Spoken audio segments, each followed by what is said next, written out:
Perkenalkan, nama saya Taufik Mubarak. Saya adalah salah satu penerima beasiswa LPDP tahap 2 yang baru aja pengumuman bulan November kemarin di tahun 2023. Nah, di video sebelumnya saya sempat buat suatu video tentang apa-apa aja syarat berkas-berkas yang harus disiapkan dalam mengikuti proses seleksi beasiswa LPDP yang digagas oleh Kemenku. Nah, ternyata setelah itu ada teman-teman yang langsung kontak saya dan menanyakan langsung kepada saya apa aja kiat-kiat yang harus kita penuhi dalam proses pembuatan esai yang juga merupakan salah satu syarat yang diminta oleh LPDP. Nah, sebenarnya nggak ada kiat-kiat khusus ataupun format khusus yang mutlak dari LPDP sendiri dalam proses pembuatan esai yang diminta ini, teman-teman. Namun hanya saja di sini kita harus menuangkan hal-hal berupa komitmen untuk kembali ke Indonesia, kemudian rencana pasca studi dan juga rencana kontribusi bagi Indonesia ketika kita telah selesai menyelesaikan pendidikan kita pada nantinya. Nah, kalau ditanya kiat-kiat sih sebenarnya tadi aku udah bilang nggak ada suatu kiat-kiat khusus ya. Namun hanya saja awal cara aku kemarin itu membuat esai ya lebih kurang sama dengan prosesnya itu sama dengan seperti kita membuat kerangka proposal penelitian, teman-teman. Jadi kita mulai dulu dari gagasan yang paling umum, kemudian yang nantinya akan mengerucut dan menjadi lebih spesifik. Nah, gagasan yang paling umum ini menyangkut permasalahan-permasalahan yang negara kita sedang hadapi, tentunya yang menyangkut bidang yang akan kita ambil ya. Jadi memang harus terkait sama bidang yang akan kita ambil. Permasalahan-permasalahan umum, kemudian permasalahan khusus, dan juga nanti pada akhirnya menjadi lebih mengkerucut lagi, teman-teman, dan lebih spesifik. Nah, itu adalah yang lebih spesifik itu adalah si langkah kontribusi kita ataupun langkah solutif yang akan kita tawarkan untuk menangani permasalahan-permasalahan yang tadi kita sampaikan di gagasan yang lebih universal tadi, teman-teman. Nah, di sini kemarin aku dengan program studi yang aku pilih itu adalah ilmu penyakit jantung dan pembuluh darah. Aku coba buat esai aku dengan ya lebih kurang seperti ini. Ini judulnya dengan mimpiku untuk Indonesiaku, langkah awal bermula dari hulu. Aku coba baca sedikit ya esai aku. Nah, di paragraf pertama aku menampilkan masalahnya dengan cara seperti ini. Penyakit kardiovaskular masih menyumbang angka kematian tertinggi di dunia. Pada tahun 2014 hingga 2019, penyakit kardiovaskular menjadi penyebab kematian tertinggi di Indonesia. Aku juga menampilkan data.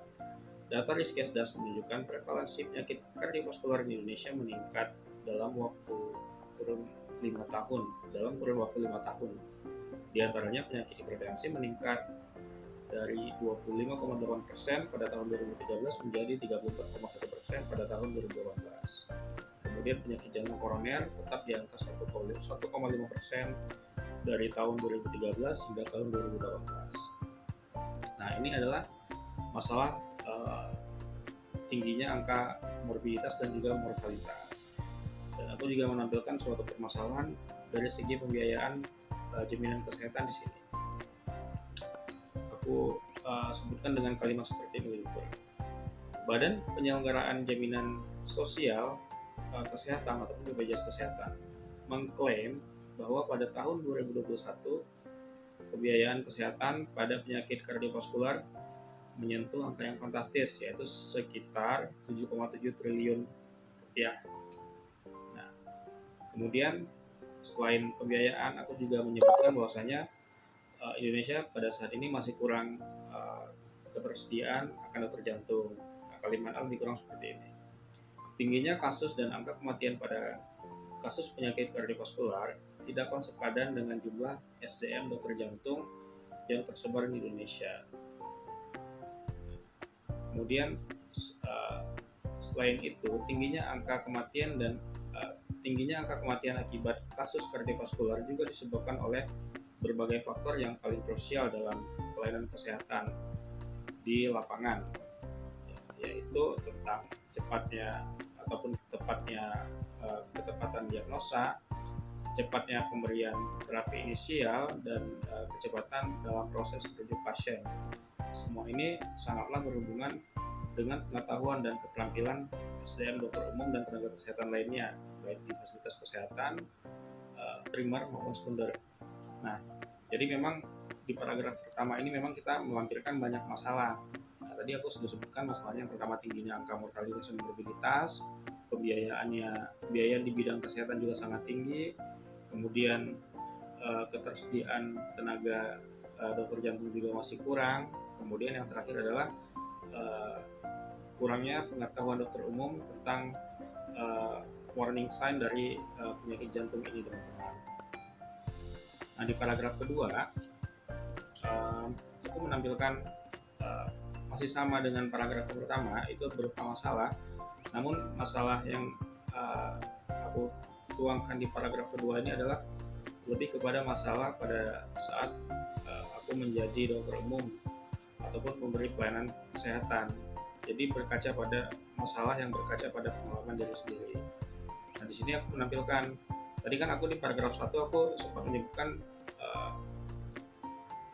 tingginya angka kematian ini berkaitan erat dengan keterampilan dari si dokter umum dan juga tenaga kesehatan di bidang di layanan primer gitu ya, tentang ketepatan diagnosa, ketepatan terapi, dan juga kecepatan dalam proses merujuk. Nah, di paragraf kedua ini aku menampilkan hal tersebut. Jadi di sini aku sebutkan memang benar pada saat kita bekerja di layanan primer itu memang rasanya wawasan dokter umum itu masih sangat kurang, dan juga tenaga kesehatan lainnya itu juga masih sangat kurang tentang kesadaran ataupun kemampuan dalam hal mendiagnosa penyakit jantung.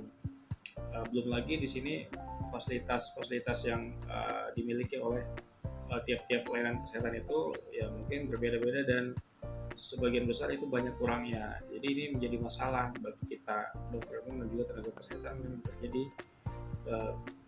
di layanan primer seperti itu.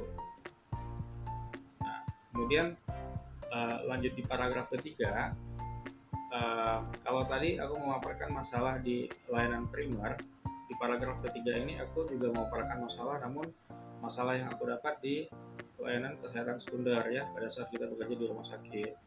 Nah, di sini permasalahannya juga masih lebih kurang sama ya, masih dalam hal pendidikan ataupun pengetahuan tentang warning sign yang memang seharusnya itu ada pada dokter umum dalam hal melayani ataupun menangani kasus-kasus jantung yang ditemukan. Nah, di sini aku nggak hanya di paragraf ketiga ini aku nggak hanya memaparkan permasalahan, tapi di sini aku juga memaparkan solusi konkret yang udah coba aku buat ketika aku bekerja di layanan sekunder ini. Jadi saya bersama pihak manajemen rumah sakit waktu itu menggagas ataupun membentuk suatu program yang kita namai dengan Continuous Medical Education. Jadi program ini adalah suatu program yang sifatnya berbentuk upgrading ataupun refreshing teori dan skill. Jadi memang di sini kita tekankan banget tentang pengetahuan tenaga kesehatan kita yang bekerja di rumah sakit tersebut tentang kasus-kasus penyakit jantung ya, itu yang kita tekankan sekali. Namun tidak hanya itu ya, bidang yang lain juga kita libatkan, misalnya seperti bidang bedah, penyakit dalam ya, anak, paru, itu juga tetap ada sesi upgrading ya teman-teman. Nah, ternyata di paragraf ketiga ini aku juga melampirkan ternyata langkah-langkah yang kita coba gagas itu sangat positif efeknya bagi tenaga kesehatan kita. Jadi pengetahuannya itu meningkat ya, kesigapan dalam bekerja itu sangat baik, kemudian ketepatan diagnosa dalam tiap-tiap kasus itu sangat jarang miss-nya. Jadi ya oke sekali program pendidikan ini. Nah, kemudian di paragraf keempat, nah di sini saya sudah mulai menampilkan rencana kontribusi yang ingin saya buat. Di sini kalimatnya lebih kurang seperti ini pada paragraf keempat. Berangkat dari permasalahan yang saat ini masih kita hadapi, salah satu penyebab yang menyumbang angka kematian pada kasus kardiovaskular adalah keterlambatan diagnosa dan terapi awal pada kasus tersebut. Nah, ini yang tadi saya sebutkan. Hal ini sangat berkaitan dengan kurangnya pengetahuan dan keterampilan SDM tenaga kesehatan di fasilitas kesehatan primer maupun sekunder mengenai pengenalan cepat tanda gejala dan penanganan yang komprehensif pada penyakit kardiovaskular. Saya percaya bahwa pengetahuan dan pendidikan kesehatan akan sangat mampu memperbaiki hal tersebut. Saya juga meyakini bahwa sangat dibutuhkan seorang pendidik bagi setiap fasilitas kesehatan primer dan sekunder untuk dapat menangani kasus-kasus tersebut. Nah, hal inilah yang menjembatani saya bermimpi untuk membentuk suatu organisasi asosiasi dokter pendidik di bidang kardiovaskular atau ASDOK-Diklar.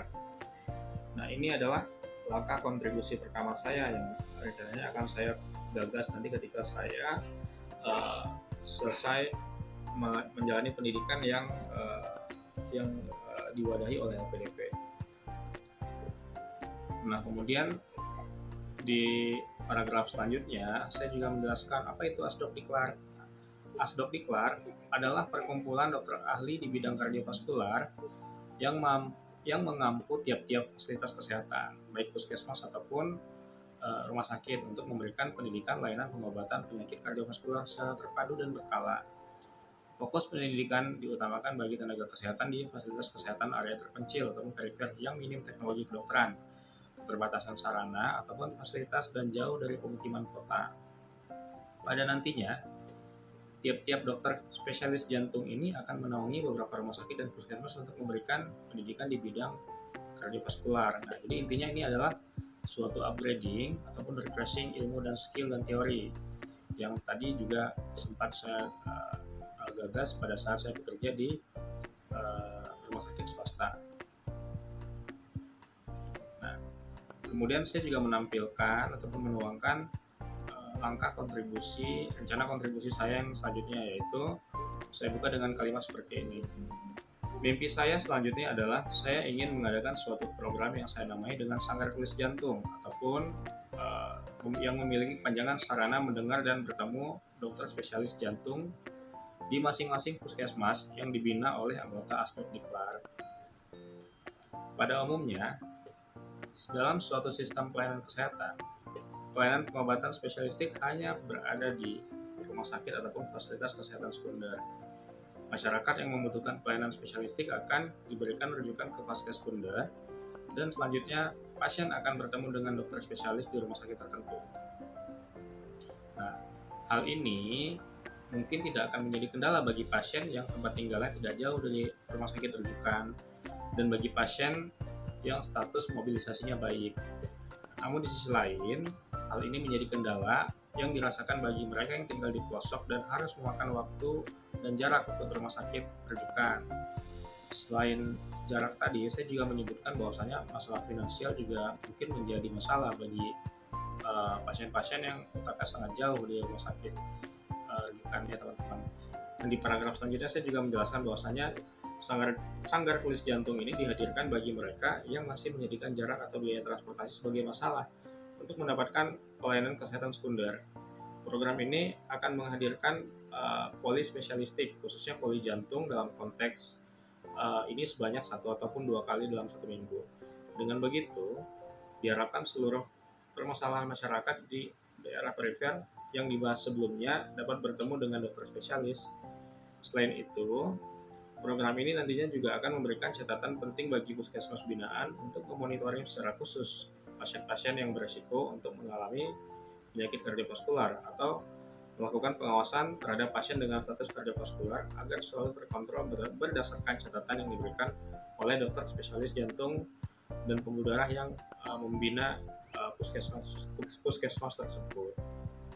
Nah, di paragraf selanjutnya teman-teman, di sini saya menampilkan alasan saya kenapa saya memilih universitas yang saya pilih pada pilihan-pilihan yang ditawarkan oleh LPDP ini. Jadi kan pada saat kita mendaftarkan itu ada tiga kategori universitas yang akan kita pilih sebagai sentra pendidikan kita. Nah, di sini saya juga menjelaskan kenapa saya memilih 3 dari banyaknya universitas yang ada di Indonesia seperti itu. Nah, di sini mungkin teman-teman juga bisa menuliskan alasan teman-teman dengan bahasa sendiri ya, kenapa memilih 3 universitas tersebut ya, kelebihannya apa, kemudian apakah ada alasan-alasan lain, itu silakan tulis aja di esai dengan bahasa sendiri.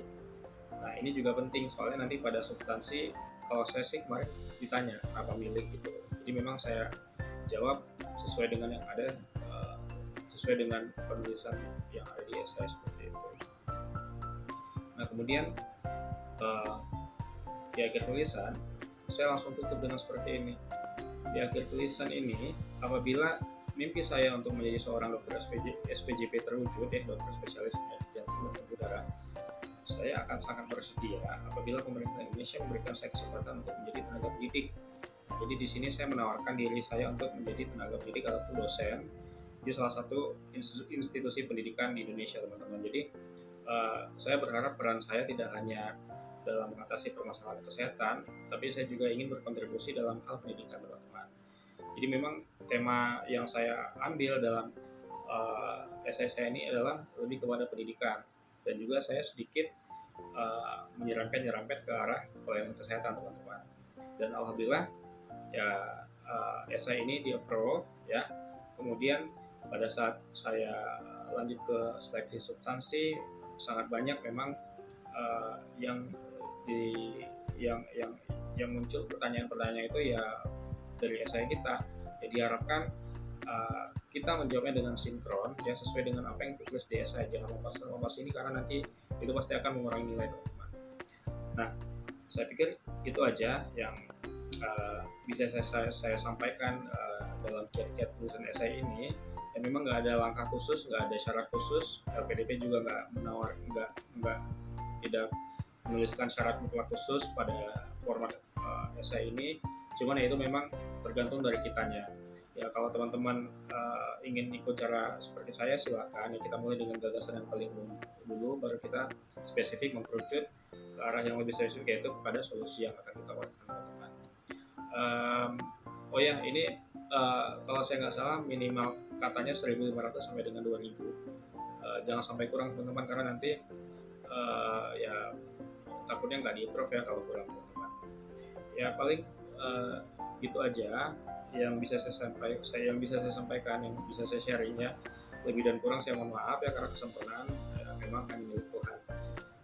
Saya berdoa ya semoga teman-teman yang mengikuti program seleksi beasiswa PDP periode ini ya bisa lulus semua ya. Semoga kita semua menjadi awardee. Amin. Ya udah gitu aja. Assalamualaikum warahmatullahi wabarakatuh. Dadah.